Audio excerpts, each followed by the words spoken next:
Hello? I don't think it's every man that gets lucky to end up with a good woman.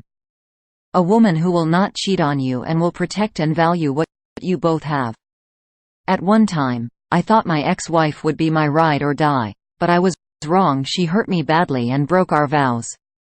I guess it's my turn to share my infirmity story, and this is it. My name is Hakeem, 32 male, and I was married to my ex-wife, Fatima, 30 female. We were the best couple in the world. When I met Fatima, I believed she was my soulmate, my better half, and the one that was made for me because of how we clicked, and everything about the both of us just seemed to be a match made by God. Fatima and I both had similar goals. Our visions aligned and we were ready to take on the world together. Even when we were dating, we were also inseparable. We prayed together, studied the Quran together, wrote down our visions and made plans for our future with each other. Although when Fatima and I met at first, she was just a friend whom I often said hello to. She used to hang out in the company of her friends, and we went to the same college. I think I was 3 years ahead of her, and by the time she was done, I was already working. After college, we lost contact and never saw each other again. Not until we had an opening at the organization I worked at, and that's how she showed up. I was at work that morning, trying to settle down for the day when I caught a glimpse of her from the door. She was wearing a long deep blue hijab, and the moment I recognized her, I went to say hello. Sadly, she did not get the job, but that was the beginning of our friendship. She had just graduated and needed a job, so I took it upon myself to help her find more jobs opening, and fortunately she got hired by one of the organizations. It was a small office, and the pay was not what she expected. But I encouraged her to use that as a stepping stone. And as she gained more experience and upskilled, it would be easier for her to get better jobs. From that time, we began to build our friendship little by little until we could not stay without each other. We began to date, but we did not get intimate with each other until after our marriage. In fact, I was the first man she had gotten intimate with. And this made me very happy. As expected, we got to know each other's family because it was the proper thing to do. Our parents had to be aware that we were dating each other so they could keep a close eye on us and monitor us. Months after, we got married and she moved in with me and we started our family.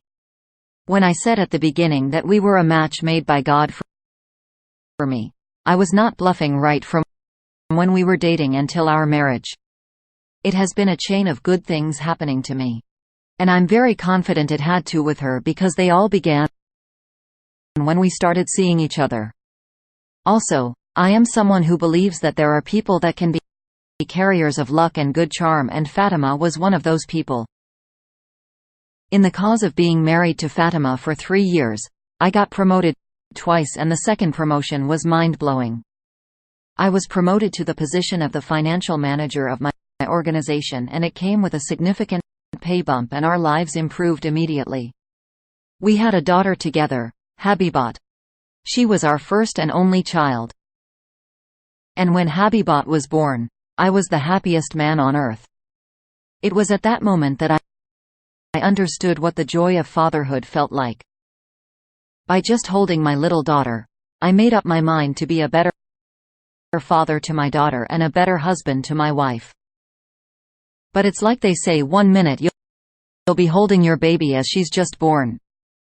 The next moment, she's going to be crawling around the house, and before you can jack, she'll be saying daddy.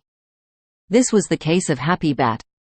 She grew in a twinkle of an eye, and I cannot even explain how it happened. I think it had more to do with my recent promotion.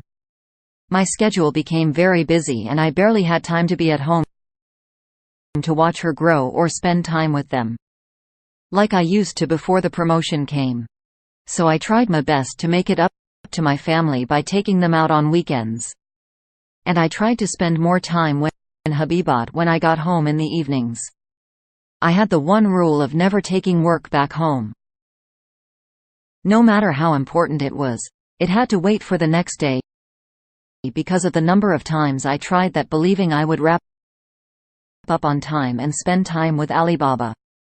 By the time I was done, she was already asleep, and her mother would not let me touch her because it was usually difficult to put her to bed. So I decided that work ended for me the moment I left my office. Abibatani began to bond more.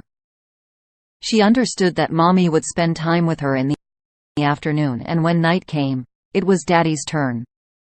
I enjoyed giving her those warm baths, feeding her and singing rhymes along with her. And we even spent time watching TV together. This was the only way I could make up for always being away. And if for any reason I had to travel, I would explain to her that I had something very important that I wanted to do, and I would be away for a few days, but I would come back with all of her favorite toys, chocolates, and whatever she wanted. She had become a huge part of my world, and she and Fatima had become the reason I was working so hard so they could have comfortable lives.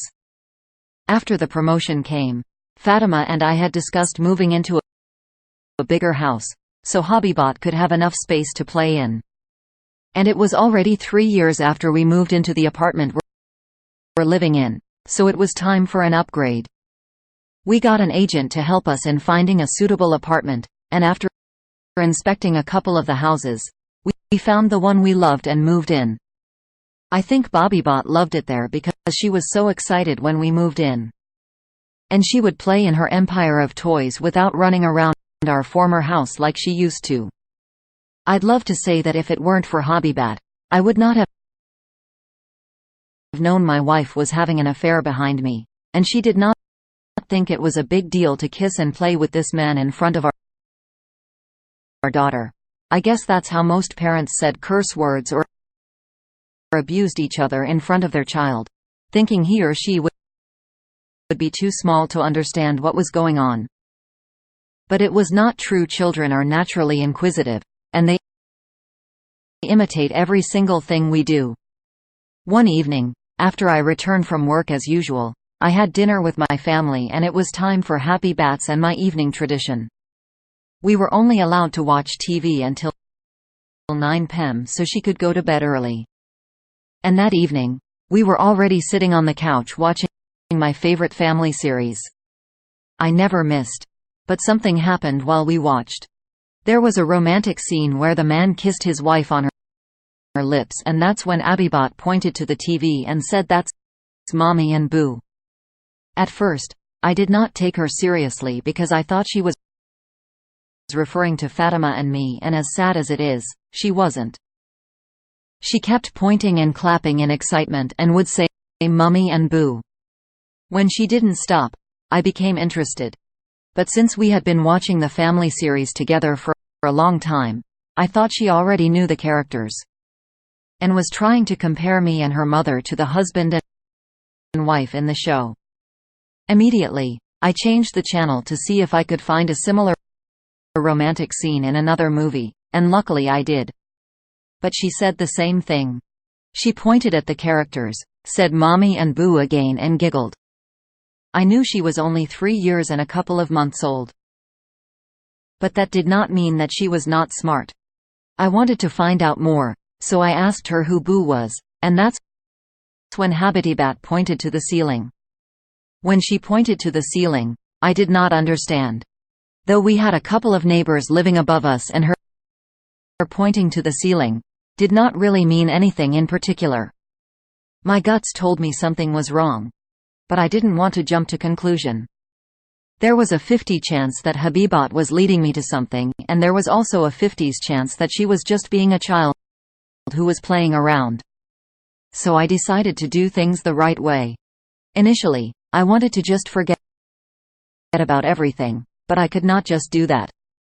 The one way I could have my mind at rest was by finding out that my wife was not doing anything fishy, or if she was kissing someone else that wasn't me, like Abibat described.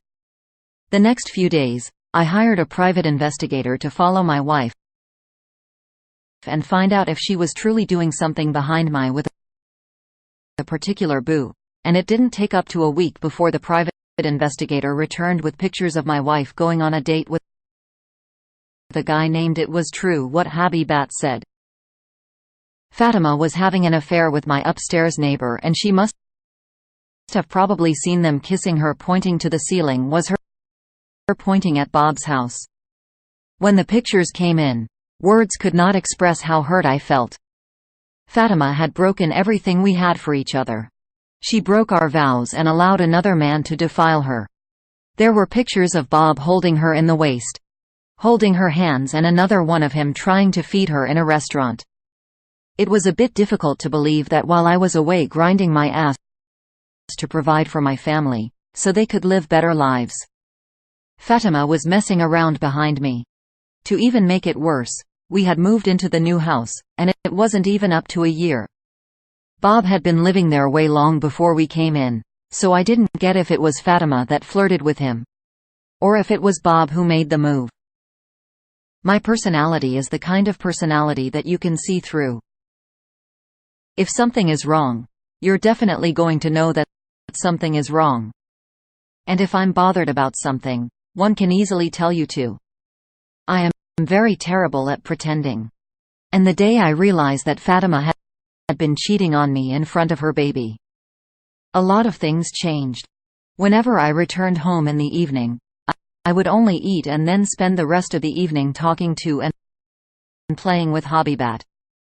As funny as it sounds, it took Alibaba a couple of weeks to find out that something was wrong.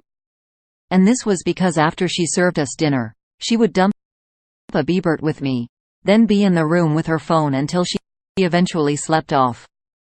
Meanwhile, the moment I found out Bobibot was cheating on me, I contacted a good lawyer and he began to process our divorce papers without her knowledge. I did not want her to know that I knew, so she could keep on believing that she could eat her cake and have it. About Bob, I found out that he was a recent divorcee, and he had 2 kids, and he worked as a distribution manager at a logistics company somewhere in town, and most of his employees were mainly females. I think that was why he thought he could hit on Fatima, and when she lowered her standards for him, they got intimate. While my lawyer worked on our divorce papers, I began to look for an apartment I would move into with our daughter. After the divorce, I knew I wasn't going to keep living under the same roof with Fatima, so I did everything slowly and steadily. The last straw that broke the camel's back was when I was spending time with Habitat one Saturday morning, and Fatima came to me with the paper. It turned out that she was pregnant and she thought it would be good news. I pretended to be happy, but because I was pretending, she could see that the happiness was nothing compared to when she told me she was pregnant with a Bebot. Whenever she tried to ask why I was suddenly cold, I'd either tell her it was because I was having a tough time at work, or I'd simply tell her whatever work excuse came to my mind. I even told her we were experiencing some financial issues, and that's why we could not start getting baby stuff immediately to add to it. I asked for all the expensive pieces of jewelry I bought for her, and I sold all of them at a fair price. She did not know I was slowly recovering my money back. When I knew that her pregnancy was due for a paternity test, I asked for one, and she was very surprised. She tried to play the emotional card of me, suggesting that she was a cheater, but I knew what I was doing. The results came out and I wasn't the father of the child.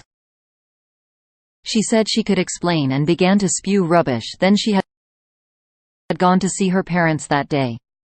I know she didn't, but I played along. After she left home, I took the result up to Bob, knocked on his door, and handed it to him. He knew what it meant, and a couple of days later, Bob was gone. He was an illegal immigrant, so she fled the country. At around the same time, my divorce papers were ready. So I gave them to Fatima to sign, and with the help of a good lawyer, I got custody of our daughter. I quietly moved out of the house, and I told our daughter we were going on a vacation without Mummy. Later on, Fatima gave birth, and her parents were so disappointed in her for bringing shame and disgrace to their family. They allowed her to stay with them, but it was not my business anymore. She thought she could play a smart one on me even after I gave her everything she needed. She wasn't working, but she didn't need to ask twice. Before her needs were provided as expected. She was a deadbeat mom. She left her parents' house and I never heard from her again. I hired a nanny, though our daughter asks for her mother, and I know it will be hard, but I'll do my best to raise her right and in the fear of God. Stop.